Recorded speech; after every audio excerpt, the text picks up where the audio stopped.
নরসিংদীবাসী আমার পীরকে যখন আনার জন্য দাদা হুজুর গেলেন, তখন দাদা হুজুর বললেন, এই সন্তানটা আমাকে দিয়ে দেন, কারণ রতনে রতন চিনে, স্বর্ণকারে সোনা চিনে, কামারে লোহা চিনে। কি কথা কর না কেন? রতনে রতন চিনে, রতনে রতন চিনে, রতনে রতন চিনে। আল্লাহর ওলি, আল্লাহর ওলি আমার হুজুরকে বা আব্বা আম্মাকে বললেন, আপনার এই সন্তানকে আমাকে দিয়ে দিতে হবে, কারণ খাজা বাবা এনে করে বুঝতে পারছে এটা জানা তারা সন্তান না, এটা কোটি কোটি বেটার মধ্যে একটা বেটা। ঠিক কিনা? আমার পীর জন্মগত, জোরে কর না কেন, আরো জোরে, 10 বছর বয়সে নিয়ে আসছে। কত বছর বয়সে? জন্মগত, জোরে বলেন, জন্মগত অলি, আল্লাহর অলি, রতনে রতন চিনে ফেলছে।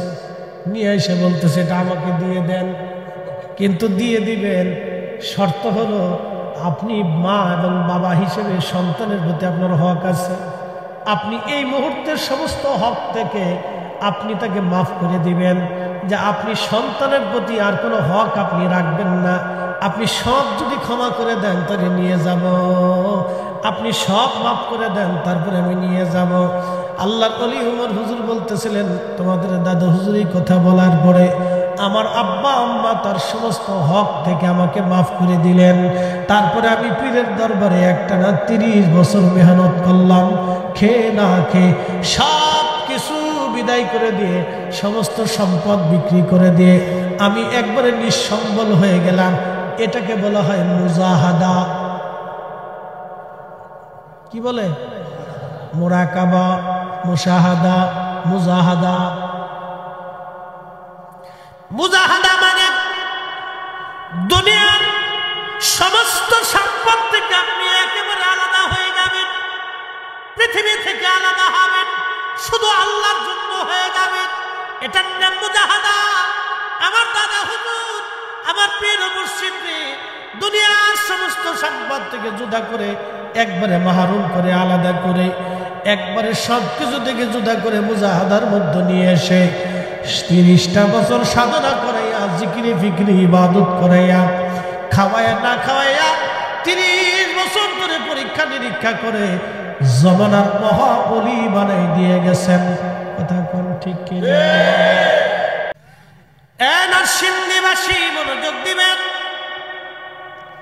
জুরাইজের কথা বলছিলাম, আল্লাহর মহান একজন ওলি যুবক জুরাইজ, নবীজি বলতেছিলেন উম্মতরে, মা বদদুয়া করে চলে গেল, আল্লাহ আমার জুরাইজকে কোনো বেশ্যা, পতিতা নারীর, কোনো পতিতা নারীর, খারাপ নারীর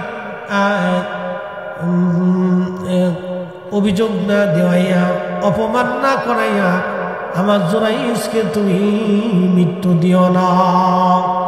আল্লাহর নবী বললেন, সঙ্গে সঙ্গে আল্লাহর দরবারে দোয়া কবুল হয়ে গেল।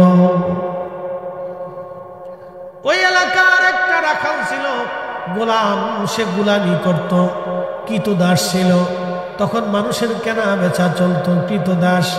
ওই কৃতদাস রাখালি করে বেলাইতো, মাঝে মধ্যে জুরাইজের খানেকার পাশে এসে মাঝরাত্রিবেলা ঘুমাইতো, আর উট দুম্বা গরু ছাগলগুলি চড়ে বেড়াইতো, রাত্রিবেলা ঘুমাইতো।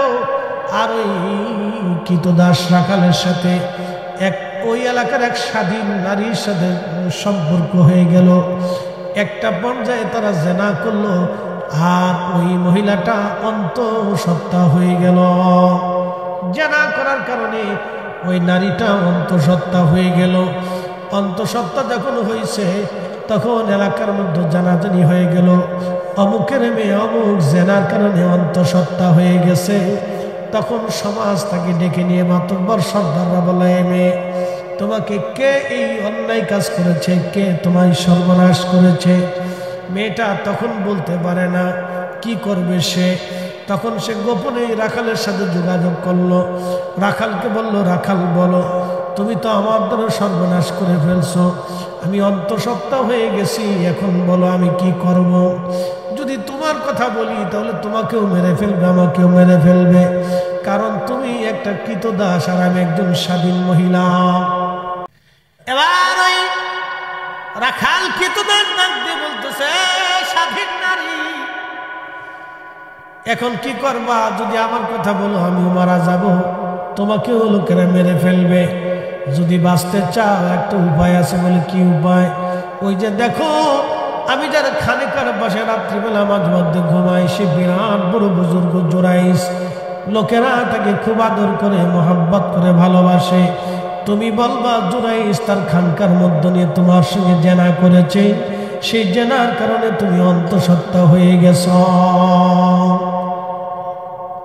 মার দোয়া কবুল হইছেনি? কথা কন না কেন? এই পতিতা মহিলা, নিকৃষ্ট মহিলাটা পরপুরুষের সঙ্গে জেনা করলো। আহা, এই নারীর কথা বলার, এই নারীটা তখন রাজি হয়ে বলল, হা জোরাইজের কথা বললে মানুষ আমাকেও বাঁচতে দিবে, তোমাকে বেঁচে যাবা, জোরাইজও বেঁচে যাবে। তখন লোকেরা জিজ্ঞেস করলো, এ মহিলা তুমি বলো কে তোমার এই সর্বনাশ করেছে? ঠিক তখনই এই মহিলা ডাক দিয়ে বলল, যারা তোমরা যাকে অলি মনে করো, বুজুর্গ মনে করো, এই জোরাইস তার খানেকার মধ্যে নিয়ে আমার সঙ্গে জেনা করেছে, এই জেনার কারণে আমি আজ অন্তঃসত্ত্বা হয়ে গেছি। বলে বলো কি জোরাইস নিয়ে কাজ করছে? বলে হ্যাঁ। তোমরা তো তারে অলি মনে করে যাও। যুবকরা লাঠি সোটা নিয়ে জোরাইজের খানকার উপর আক্রমণ করে আগুন ধরে পুরাই দিল, খানকা ভেঙে ফেললো। জোরাইজকে ধরে নিয়ে আসলো, লাঠি দিয়ে পিটাইতে লাগলো। জোরাইজ ডাক ডাকে, যুবকরা আমাকে কেন মারো? বলে তুমি ভণ্ড প্রতারক, অমুক নারীর সঙ্গে তুমি জেনা করেছো, সে অন্তঃসত্ত্বা হয়ে গেছে। জোরাইজ ডাক ডাকে, যুবকরা রে আল্লাহর কসম করে বলে আমি তাকে দেখিও নাই, কোনোদিন চিনিও না। কথা তো সত্য। জোরাইজ তো বিপাকে পড়ে গেলেন, হায় হায় হলোটা কি? জীবনে কোনোদিন এই নারীকে দেখলাম না, এই নারীর সাথে আমি জেনা করলাম। লোকেরা ধরে নিয়ে গেল, বিচারে বসেছে হাজার হাজার মানুষ। বলেন তো ইজ্জত আছে না গেছে? হ্যাঁ ঘুমাই গেলাম, হ্যাঁ জিম দেওয়া যাবে না, ইজ্জত আছে, ইজ্জত গেছে। ও গো মা তুমি এ ধরনের শ্রেষ্ঠ নিয়ামত, তোমারই পদ তলে রয়েছে জান্নাত। গো মা তুমি এ ধরনের শ্রেষ্ঠ নিয়ামত, তোমারই পদ তলে রয়েছে জান্নাত। আল্লাহুম্মা সাল্লি আলা, জবান খুলে, ঝিমঝুম দেওয়া যাবে না, জবান খুলে দেন। হ্যাঁ ভিতরে বসে দেন, বাচ্চারা ভিতরে চলে আসুন।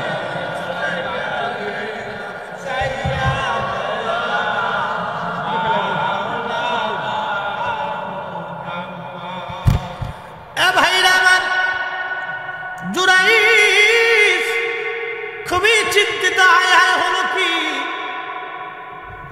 সর্বনাশ হয়ে গেল আমার জীবনে, হলো কি?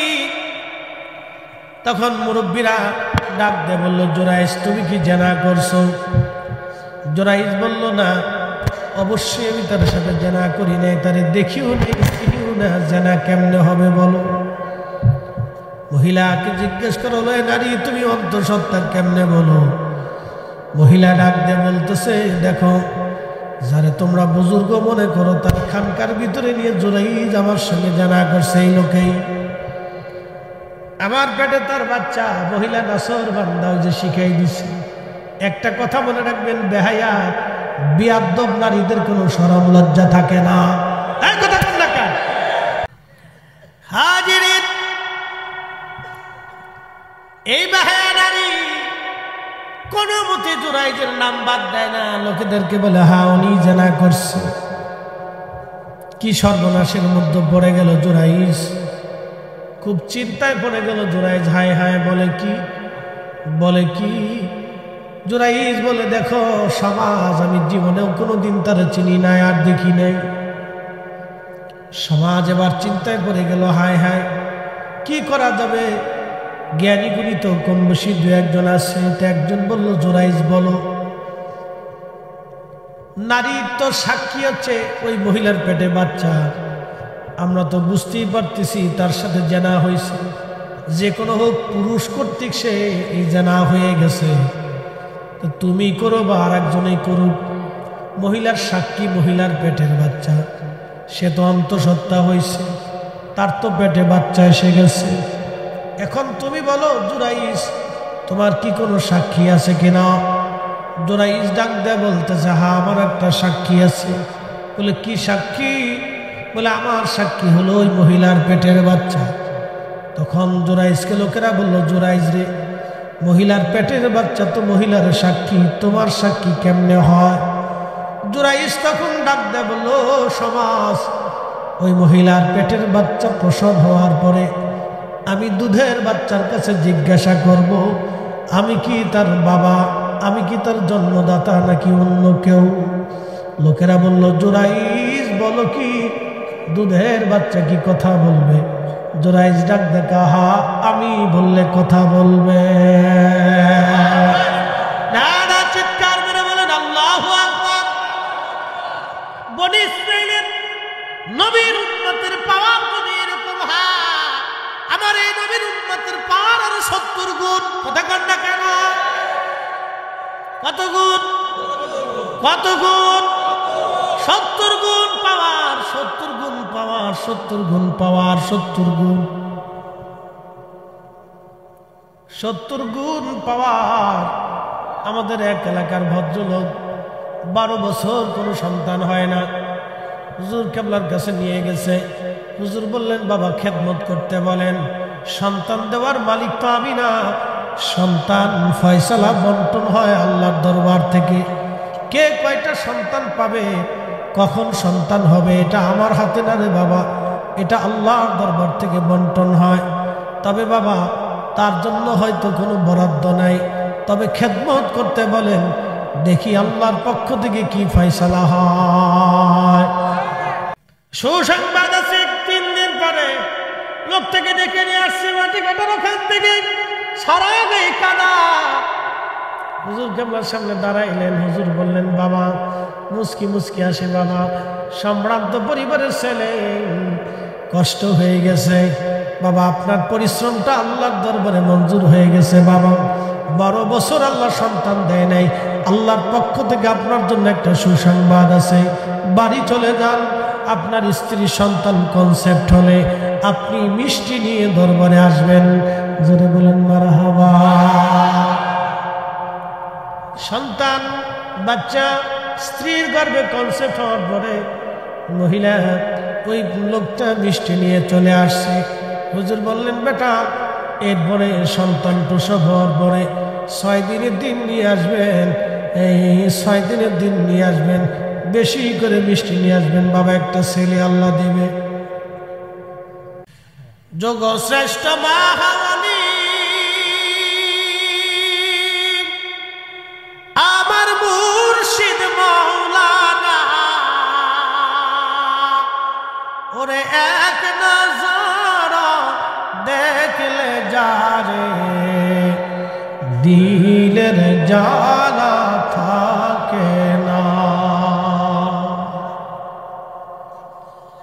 বন্ধু আমার, ঠিকই আল্লাহ একটা ছেলে সন্তান দিলেন। ছেলে সন্তানটাকে নিয়ে আল্লাহর বান্দা চলে আসছে, অনেক মিষ্টি নিয়ে আসছে। হুজুর কেবল একটা নাম রেখে দিলেন, চলে আসলেন। বন্ধুরে, এই জন্য বলে দিয়ে গেলাম, স্বচ্ছ দিল হতে হবে, এটার নাম মুজাহাদা। মুজাহাদা করিয়া দিলটাকে যখন স্বচ্ছ বানায় দিল, তখন এই কাপের ভিতরে তাকাইল, আল্লাহর ওলিরা অনেক কিছু জানতে পারতেন, বুঝতে পারতেন, ঠিক কিনা? বুআলি কলমদর, ভারতের পানিপথে তার মাজার।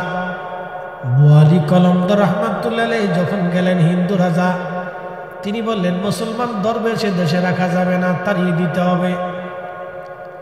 তো এই রাজা সাধু সন্ন্যাসী তারপরে ঠাকুর ব্রাহ্মণ পুরোহিত গণক যা যা ছিল সব ডেকে নিয়ে রাজদরবারে বসে গেলেন।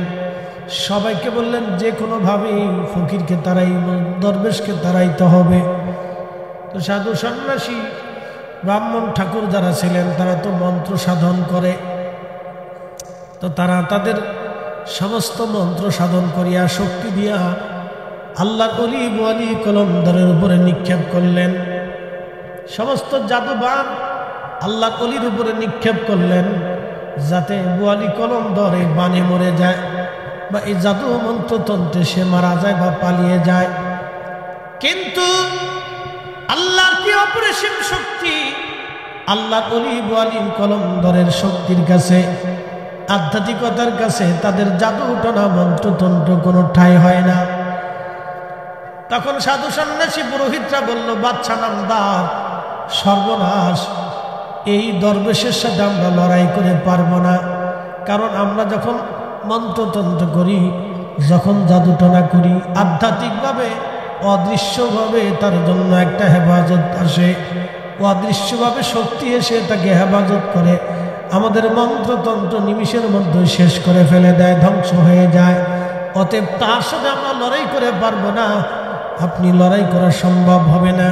তো বাদশা বলতেছে, রাজা বলতেছে, শোনো তাহলে কি উপায়ে তার এই শক্তি ধ্বংস করা যায়? বলে, শুনেন, মুসলমান হারাম খায় না, আর হারাম খাইলে মুসলমানের শক্তি থাকে না। একসাথে বলবেন আল্লাহু আকবার। তেলের গাড়ি তেলে চলে, হাওয়ার গাড়ি হাওয়ায় উড়ে, বিনা তেলে চালায় গাড়ি নবী সুলাইমান। আমরা সেই মুসলমান, আমরা সেই মুসলমান, ঠিক কিনা? এবার বাদশা বলতেছে, রাজা বলতেছে, কি করে করা যায়? বলে, হারাম খাওয়াইতে হবে। বলে, মুসলমানের কাছে হারাম কি? বলে, শুয়োরের গোশত হারাম। বলে, তাহলে শুয়োর আনাও।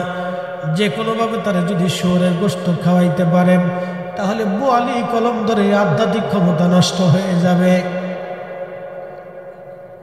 যে কোনোভাবে তারা শুয়োরের গোশত খাওয়াইতে হবে, আধ্যাত্মিক ক্ষমতা নষ্ট হয়ে যাবে। বোয়ালি কলমদরের জন্য রাজা শুয়োর জবাই করে ফ্রাই করে রান্না বান্না করে সুন্দর করে পাঠাই দিছে লোক লস্কর দিয়ে। খাদেমরা বিরাট খুশি, রাজ দরবার থেকে আল্লাহর অলির জন্য খাবার আসছে, তাহলে রাজাও বিরাট বড় ভক্ত। খাবার যখন সামনে আসছে, আল্লাহর পক্ষ থেকে বোয়ালি কলমদরের কালবে মেসেজ আইছে। হুজুরে বলেন আল্লাহু আকবার। কালবে কি আইছে? মেসেজ আইছে। মেসেজ মানে সংবাদ আইছে। এই কালবে আল্লাহ সংবাদ পাঠায় দেখে, বন্ধু, সামনে যে খাবার, এটা শুয়োরের গোশত খাওয়া যাবে না, এটা পাঠায় দেন। আল্লাহর ওলি ডাক দিয়ে বলতেছে, রাজার লোকজন শুয়োর জবাই করে আমার জন্য ফ্রাই করে রান্না বান্না করে তোমার রাজা শুয়োরের গোশত আমার জন্য পাঠাই দিছে। তোমার রাজারে দেয়া বলো, বোয়ালি কলমদরে মুসলমান, শুয়োরের গোশত হারাম, বোয়ালি কলমদর এই গোশত খাবে না, এই গোশত যেন রাজাই নিজে খেয়ে নেয়। জোরে বলা যাবে কি মারহাবা। জুনাইদের মুখ তৃতীয় দিন ডাইকে যখন ছেলেরে পাইল না, তখনই দরজার সামনে দাঁড়ায় হাত বাড়া বলি, ইয়া রাব্বি, মাবুদ, আমি জানি আমার ছেলেটা বিরাট বুজুর্গ, কিন্তু আমি মা হয়ে তারে 3 দিন ডাকলাম, আল্লাহ আমার সন্তান আমার ডাকে সাড়া দেয় নাই। ইয়া রাব্বি, আমি মা হয়ে তারে বদদুয়া করে গেলাম, আমার জুরাইর যত বড় অলি হোক না কেন, আল্লাহ কোন জেনাকারিনী বেশ্যা মহিলার অপবাদ না দেওয়াইয়া, অপদস্থ না করাইয়া, অপমান না করাইয়া আমার সন্তানকে কিন্তু কবরে পাঠাইবা না। মা কি দোয়া করছে না বদদুয়া করছে? জুরাইস কি মারে গালিগালাজ করছিল, রাগ করছিল? শুধু একটু ডাকে সাড়া দেয়। যারা মার সাথে বকাঝকা করেন, রাগারাগি করেন, নসিব তো পূর্বেই, দুনিয়ারটাও পূর্বে, আখেরাতেরটাও পূর্বে। মদিনার বর্তমান একজন ইমাম আছে আব্দুর রহমান হুজাইফি দামাত বারাকাতুহুল আলিয়া, 40 বছর ধরে নবীর মসজিদে ইমামতি করে। একসাথে বলবেন না মারহাবা। কত বছর? 40 বছর ধরে আমার রসুলের মসজিদে ইমামতি। সেট্টিখানি কথা না, কিন্তু 40 বছর ধরে রসুলের মসজিদের ইমাম শেখ আব্দুর রহমান হুজাইফি। কিয়ামতের ময়দানে আল্লাহ যদি ডাক দেখায়, আব্দুর রহমান হুজাইফি 40 বছর ধরে আমার রসুলের মসজিদে নামাজ পড়াইছো, কিন্তু তুমি তোমার পিতা মাতার অবাধ্য সন্তান। আব্দুর রহমান হুজাইফির 40 বছরের নামাজ বিফল হবে। শুধু হুজাইফি না, পৃথিবীর সব ইমামদের নামাজ বিফল হবে। কথা বলেন ঠিক কিনা? ওই এলাকার একটা রাখাল ছিল, গোলাম, সে গোলামি করত, কৃতদাস ছিল। তখন মানুষের কেনা বেচা চলতো, কৃতদাস। ওই কৃতদাস রাখালি করে বেড়াইতো, মাঝে মধ্যে জোরাইজের খানেকার পাশে সে রাত্রিবেলা ঘুমাইতো, আর উট দুম্বা গরু ছাগলগুলি চড়ে বেড়াইতো, রাত্রিবেলা ঘুমাইতো। আর ওই কৃতদাস রাখালের সাথে ওই এলাকার এক স্বাধীন নারীর সাথে সম্পর্ক হয়ে গেল। একটা পর্যায়ে তারা জেনা করলো, আর ওই মহিলাটা অন্তঃসত্ত্বা হয়ে গেল। জেনা করার কারণে ওই নারীটা অন্তঃসত্ত্বা হয়ে গেল। অন্তঃসত্ত্বা যখন হয়েছে, তখন এলাকার মধ্যে জানাজানি হয়ে গেল, অমুকের মেয়ে অমুক জেনার কারণে অন্তঃসত্ত্বা হয়ে গেছে। তখন সমাজ তাকে ডেকে নিয়ে মাতব্বর সর্দাররা বলে, মেয়ে তোমাকে কে এই অন্যায় কাজ করেছে, কে তোমায় সর্বনাশ করেছে? মেয়েটা তখন বলতে পারে না, কি করবে সে? তখন সে গোপনে রাখালের সাথে যোগাযোগ করলো।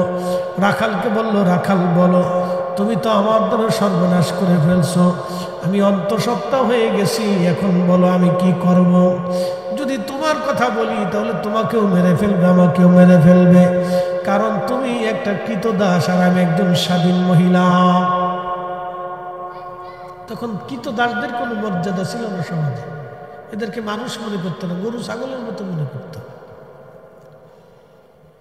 এবার ওই রাখাল কৃতদাস ডাক দিয়ে বলতেছে, স্বাধীন নারী, এখন কি করবা? যদি আমার কথা বলো আমিও মারা যাব, তোমাকেও লোকেরা মেরে ফেলবে। যদি বাঁচতে চাও একটা উপায় আছে। বলে কি উপায়? ওই যে দেখো, আমি যারা খানেকার পাশে রাত্রিবেলা মাঝে মধ্যে ঘুমাই, সে বিরাট বড় বুজুর্গ জোরাইস, লোকেরা তাকে খুব আদর করে, মোহাব্বত করে ভালোবাসে। তুমি বলবা জোরাইস তার খানকার মধ্যে নিয়ে তোমার সঙ্গে জেনা করেছে, সেই জেনার কারণে তুমি অন্তঃসত্ত্বা হয়ে গেছ। মার দোয়া কবুল হইছিনি? কথা কন না কেন? এই পতিতা মহিলা, নিকৃষ্ট মহিলাটা পরপুরুষের সঙ্গে জেনা করলো। আহা, এই নারীর কথা বলার, এই নারীটা তখন রাজি হয়ে বলল, হা, জোরাইজের কথা বললে মানুষ আমাকেও বাঁচতে দিবে, তোমাকে বেঁচে যাবা, জোরাইজও বেঁচে যাবে। তখন লোকেরা জিজ্ঞেস করলো, এ মহিলা, তুমি বলো কে তোমার এই সর্বনাশ করেছে? ঠিক তখনই এই মহিলা ডাক দিয়ে বলল, যারা তোমরা যাকে অলি মনে করো, বুজুর্গ মনে করো, এই জোরাইস তার খানেকার মধ্যে নিয়ে আমার সঙ্গে জেনা করেছে, এই জেনার কারণে আমি আজ অন্তঃসত্ত্বা হয়ে গেছি। বলে, বলো কি জোরাইস নিয়ে কাজ করছে? বলে, হ্যাঁ। তোমরা তো তারে অলি মনে করো না। যুবকরা লাঠি সোটা নিয়ে জোরাইদের খানকার উপর আক্রমণ করে আগুন ধরে পুরাই দিল, খানকা ভেঙে ফেললো, জোরাইসকে ধরে নিয়ে আসলো, লাঠি দিয়ে পিটাইতে লাগলো। জোরাইস ডাক দেখে, যুবকরা আমাকে কেন মারো? বলে, তুমি ভণ্ড প্রতারক, অমুক নারীর সঙ্গে তুমি জেনা করেছো, সে অন্তঃসত্ত্বা হয়ে গেছে। জোরাইস ডাক দেখে, যুবকরা রে, আল্লাহর কসম করে বলে আমি তাকে দেখিও নাই, কোনোদিন চিনিও না। কথা তো সত্য, কথা তো সত্য। এখন কেউ বিশ্বাস করে, কেউ করে না। এক মহিলা এসে যদি এখন স্টেজের কোনার দ্বারায় কয়, ফরিদি হুজুর আমার সাথে অকট করছে, এর ভিতরে কেউ চিন্তা করবে যে হুজুর মানুষ তো করতেও পারে, একদল বিশ্বাস করবে আর একদল করবে না, এটা হতেই পারে। কি কথা কর না কেন? এখন এটা নিয়ে কি হবে? ডকুমেন্টসে চলো, কোথায় ডিএনএ টেস্ট হবে, সত্যি আমি জানা করছি কি, ঠিক আছে না? এখন তো এই সিস্টেম আছে যে ডিএনএ টেস্ট হবে, পরীক্ষা নিরীক্ষা হবে, বেশি কিছু একটা সিস্টেম বের করার সুযোগ আছে। কিন্তু তখন তার এগুলি ছিল না, তখন তো এগুলি ছিল না। জুরাইজ তো বিপাকে পড়ে গেলেন, হায় হায় হলোটা কি? জীবনে কোনোদিন এই নারীকে দেখলাম না, এই নারীর সাথে আমি জেনা করলাম, লোকেরা ধরে নিয়ে গেল, বিচারে বসেছে হাজার হাজার মানুষ। বলেন তো ইজ্জত আছে না গেছে? হ্যাঁ ঘুমাই কেনা, হ্যাঁ জিম দেওয়া যাবে না, ইজ্জত আছে, ইজ্জত গেছে। মার বদ্ধ কি কবুল হয়েছে? হয়েছে নি? হয়েছে। কত বড় বুজুর্গ দেখেন, তারপরে মার বদদোয়া কবুল হয়ে গেছে। সে কত বড় বুজুর্গ আমি বলতেছি, সামনে আরো আসে, দেখুন আশ্চর্য হয়ে যাবেন যে কত বড় কারামতি করতেছে, কি পাওয়ার ছিল তার। তারপরে মার বদদোয়া কবুল হয়ে গেছে। ওগো মা তুমি এ ধরনের শ্রেষ্ঠ নিয়ামত, তোমারই পদ তলে রয়েছে জান্নাত। গো মা তুমি এ ধরনের শ্রেষ্ঠ নিয়ামত, তোমারই পদ তলে রয়েছে জান্নাত। আল্লাহুম্মা সাল্লি আলা, জবান খুলে, ঝিমঝুম দেওয়া যাবে না, জবান খুলে দেন। হ্যাঁ ভিতরে বসে দেন, বাচ্চারা ভিতরে চলে আসো।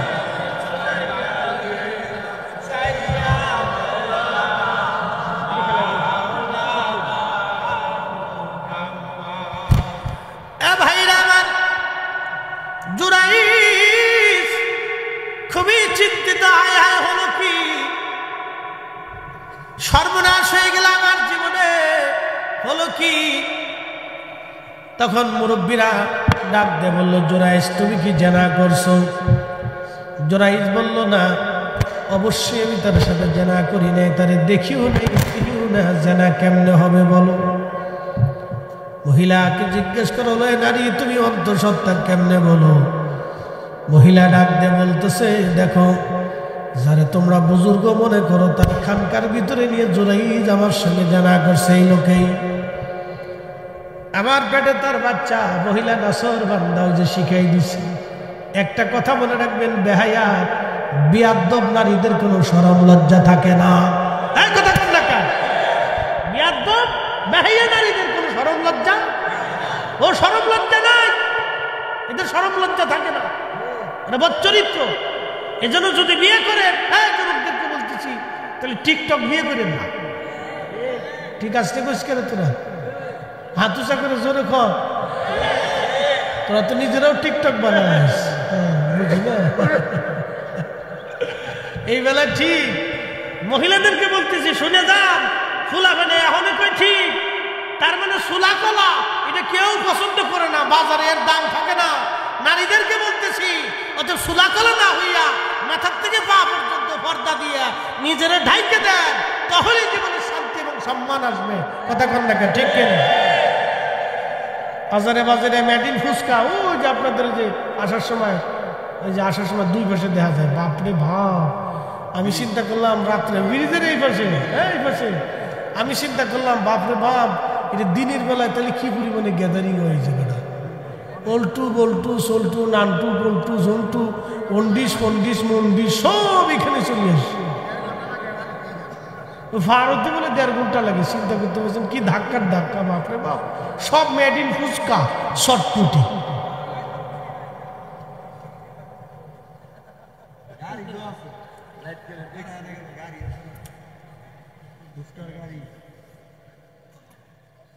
কষ্ট হইতেছে আপনাদের? চলবে? চলুক চলুক। আশা আশা দিন যে গেল, আশা পুরো ঢুকল না।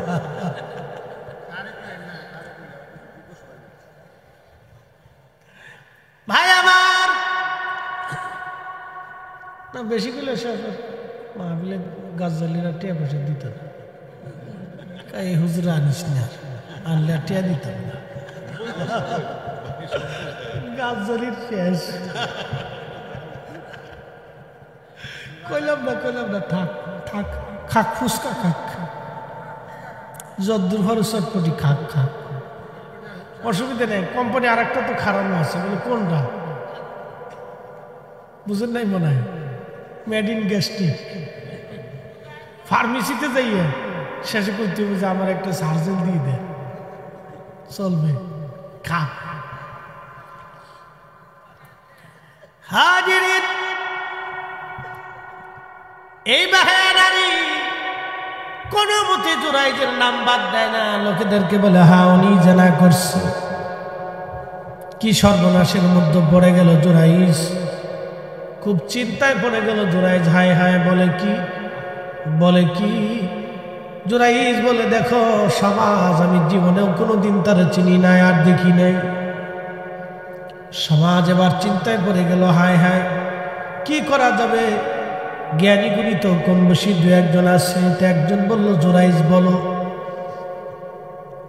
নারীর তো সাক্ষী হচ্ছে ওই মহিলার পেটে বাচ্চা, আমরা তো বুঝতেই পারতেছি তার সাথে জানা হয়েছে, যে কোনো হোক পুরুষ কর্তৃক সে এই জানা হয়ে গেছে। তো তুমি করো বা আর একজনেই করুক, মহিলার সাক্ষী মহিলার পেটের বাচ্চা, সে তো অন্তঃসত্ত্বা হয়েছে, তার তো পেটে বাচ্চা এসে গেছে।